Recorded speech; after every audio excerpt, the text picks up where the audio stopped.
On building a nest. My mother's house looked halfway to collapse. She had paid copious amounts of money to build it this way, its perpetually slouching walls, its staircases that jerked into corners before snarling to the next floor.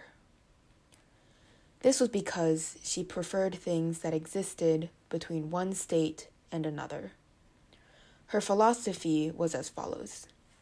You cannot determine something's worth before it is finished, and most everything finished is bad, corrupted by greed or rust or the general incompetence of its maker.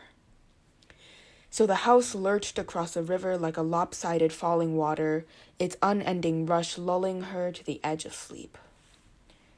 When she awoke, she stood in the middle of one of her precarious staircases, fingers to her lips, surveying the distance between her body and the floor. As a child, I bumped into buckled walls and tripped over uneven floorboards.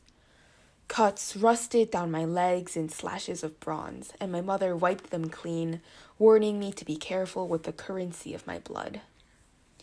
You see this? She held up the towel, stained through and sour with disinfectant. You let all this go. Gone. Wasted. She believed blood was metal metabolized, gold lining our veins. That's why it tastes like pennies, she said, and I swiped my finger across the wound, bringing it to my lips to check. Our ancestors thought drinking gold, untarnishable light, could instill them with youth. Their organs would never rust into disuse, polished instead with health. What they didn't know, my mother said, was that we were born with gold bottled in our veins. She smoothed the Band-Aid across my knee. So the real secret to youth is to avoid bleeding, to seam your skin and keep the gold inside. For years, I was careful not to bleed. I tiptoed around corners and walls, climbed stairs while gripping the banister, unpainted wood strangled in my fist. I weaned my legs off running, teaching them to slide slowly across the floor's hardwood swells. My mother said the world was a pipe bomb, people just fuses ready to light. When she was young, her father exploded in her face, fists clenched to grenades, and left her blue as the sea. This was why I was forbidden from going out alone, my flash paper bones too easily expended into smoke. So I stayed home, insulated from flames and men, replacing school with the encyclopedias lining the office shelves. I worked my way through the books in alphabetical order, repeating each word to myself, sculpting my breath against the sound. A for aviation, B for beak, C for critical period, the period of time in which young animals are most likely to acquire learned behavior, when imprinting occurs. The period of time in which a baby bird's song crystallizes like rust on steel, its voice molding to that of its parents. The period beyond which the bird can no longer learn to sing, its notes fracturing like a face in warped glass. I was 12 when the bleeding started. It woke me in a pool of sour warmth, wet against my legs, sticky in my joints.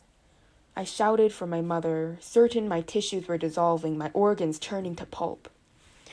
She scowled as she changed the sheets and soaked them in cold water, but told me I wasn't dying. What had happened, she said, was I became too close to fully formed, transitioning into a woman who could eventually smoke and drink and leave her behind. The solution was to regress to my halfway point, to freeze my body in time so gold would lie snugly in my veins, my youth unable to escape. That evening, when I asked about dinner, she told me if I went long enough without food, I could shrink my stomach into a fist, exorcise the years from my body, leave only purity. Bone, calcium scaffolding my shins like pillars of salt. How I could reverse my flesh within myself, surviving off nothing but smooth plains of skin. From then, she fed me only feathers so my years could take flight, and leave me clean. She boiled them soft and piled them on my plate in quivering puffs of down. The body follows a clock of its own, she said. You just have to wind it in reverse. Close the hourglass's waist. Look at each bird through its mouth.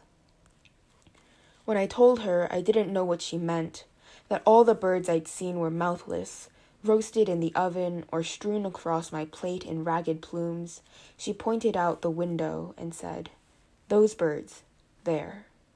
See how each note matures in their throat before they sing it? That's where it all starts, the throat." I flipped through the tea encyclopedia until I got to throat. Esophagus, trachea, larynx. I traced my finger down the diagrams and taught the page to swallow. Air digested into air. In the bathroom, I opened my mouth in the mirror and peered inside.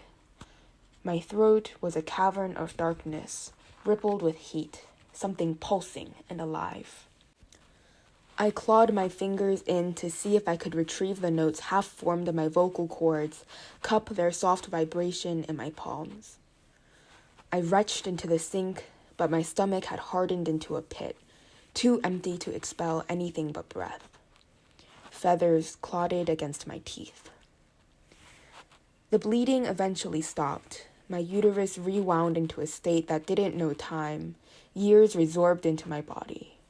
When I looked in the mirror, my collarbones were arrowheads grafted to skin. In place of blood, cold permeated through me like a haunting on loop.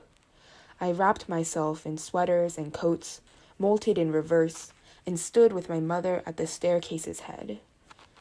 We held hands and peered down the house's narrow throat, too scared to fly. My mother's New Year's gift to me was a music box gilded gold, a lark perched on its crown, an heirloom passed down by her mother, by her mother, by hers, carried through generations like our coarse hair and heat-shriveled eyes. She wrapped my hands in hers and showed me how to wind it up, how to coax a bird to sing. We cranked the key as far as it would go, the lark shuddering in anticipation of dance. I tightened my fingers around the knob as it pushed against my palm, fighting to unspool its song, to fly free.